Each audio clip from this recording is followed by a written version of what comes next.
दोस्तों नमस्कार, आप सभी का स्वागत है आपके अपनी धार्मिक दीप चैनल पर। आज की मुरली में हम एक बहुत ही गहरे और जीवन बदल देने वाले विषय पर बात करने वाले हैं और वो है मन को शांत कैसे करें। आज के समय में हर इंसान किसी न किसी चिंता में डूबा हुआ है। कोई पैसे को लेकर परेशान है, कोई रिश्तों को लेकर, तो कोई अपने भविष्य को लेकर। लेकिन क्या आपने कभी सोचा है कि आखिर ये बेचैनी आती कहाँ से है? इसका सीधा सा जवाब है हमारा मन।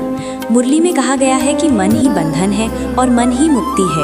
अगर मन अशांत है तो दुनिया की सारी खुशियाँ भी आपको सुकून नहीं दे सकती, और अगर मन शांत है तो कठिन से कठिन परिस्थिति में भी इंसान खुश रह सकता है। हम अक्सर सोचते हैं कि जब हमारी समस्याएं खत्म हो जाएंगी तब हमें शांति मिलेगी, लेकिन सच्चाई इसके बिल्कुल उलट है। जब हमारा मन शांत होगा तब हमारी समस्याएं हमें छोटी लगने लगेंगी। आज परमात्मा हमें यही सिखाते हैं कि अपने मन को कंट्रोल करना सीखो, क्योंकि अगर आपने मन को नहीं संभाला तो यही मन आपको हर पल भटकाता रहेगा। दोस्तों, सबसे पहले हमें ये समझना होगा कि हम कौन हैं। हम ये शरीर नहीं है, हम एक आत्मा है, और आत्मा का असली स्वभाव है शांति, प्यार और खुशी। लेकिन जब हम खुद को सिर्फ शरीर समझ लेते हैं तभी हमारे अंदर डर, चिंता और क्रोध पैदा होने लगता है। जब हम अपने असली स्वरूप को पहचान लेते हैं तब धीरे धीरे हमारा मन शांत होने लगता है, क्योंकि हमें ये समझ आ जाता है कि ये जीवन एक यात्रा है और हर परिस्थिति सिर्फ एक अनुभव है। मुरली में ये भी कहा गया है कि हर चीज़ को स्वीकार करना सीखो। जो हो रहा है वो हमारे ही कर्मों का फल है। अगर हम हर बात पर सवाल करेंगे मेरे साथ ही क्यों, तो हमारा मन कभी शांत नहीं होगा।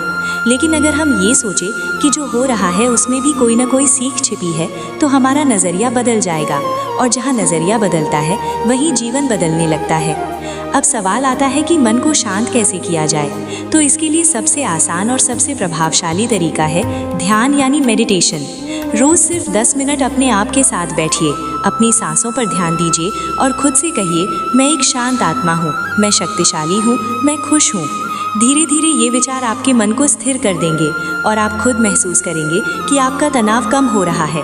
दूसरा तरीका है सकारात्मक सोच, क्योंकि जैसा हम सोचते हैं वैसा ही हम बनते हैं। अगर हम हर समय नेगेटिव सोचेंगे तो हमारा मन हमेशा भारी रहेगा, लेकिन अगर हम हर परिस्थिति में कुछ अच्छा ढूंढने की कोशिश करें तो हमारा मन हल्का और शांत रहेगा। तीसरा और सबसे महत्वपूर्ण तरीका है परमात्मा को याद करना। जब हम परमात्मा से जुड़ते हैं तो हमें एक अलग ही ऊर्जा मिलती है, एक ऐसी शक्ति जो हमें हर मुश्किल से बाहर निकाल सकती है। ज़रा सोचिए, जब एक छोटा बच्चा डर जाता है तो वो सबसे पहले किसे याद करता है? अपने माता पिता को, क्योंकि उसे भरोसा होता है कि वो उसे संभाल लेंगे। ठीक वैसे ही जब हम परमात्मा को याद करते हैं तो हमें अंदर से एक सुरक्षा का एहसास होता है और हमारा मन अपने आप शांत हो जाता है। अब एक छोटी सी बात समझिए। मान लीजिए किसी ने आपको कुछ गलत बोल दिया। अब आपके पास दो विकल्प हैं, या तो आप तुरंत गुस्सा करें और अपना मन खराब करें, या फिर शांत रहकर उस बात को जाने दें। अगर आप गुस्सा करेंगे तो नुकसान आपका होगा, लेकिन अगर आप शांत रहेंगे तो आप अंदर से मजबूत बनेंगे। यही असली शक्ति है, अपने मन को नियंत्रित करना। दोस्तों, आज की मुरली हमें यही सिखाती है कि असली शांति बाहर नहीं, हमारे अंदर है। हमें बस अपने मन को सही दिशा देनी है। जब हम अपने मन को परमात्मा से जोड़ते हैं, जब हम अपने विचारों को सकारात्मक बनाते हैं और जब हम हर परिस्थिति को स्वीकार करते हैं, तब हमारा जीवन बदलने लगता है। तो आज से ही एक छोटा सा संकल्प लें कि हम अपने मन को शांत रखेंगे, किसी भी परिस्थिति में खुद को कमज़ोर नहीं होने देंगे और हर दिन कुछ समय खुद के लिए ज़रूर निकालेंगे। याद रखिए, जिसने अपने मन को जीत लिया उसने पूरी दुनिया को जीत लिया।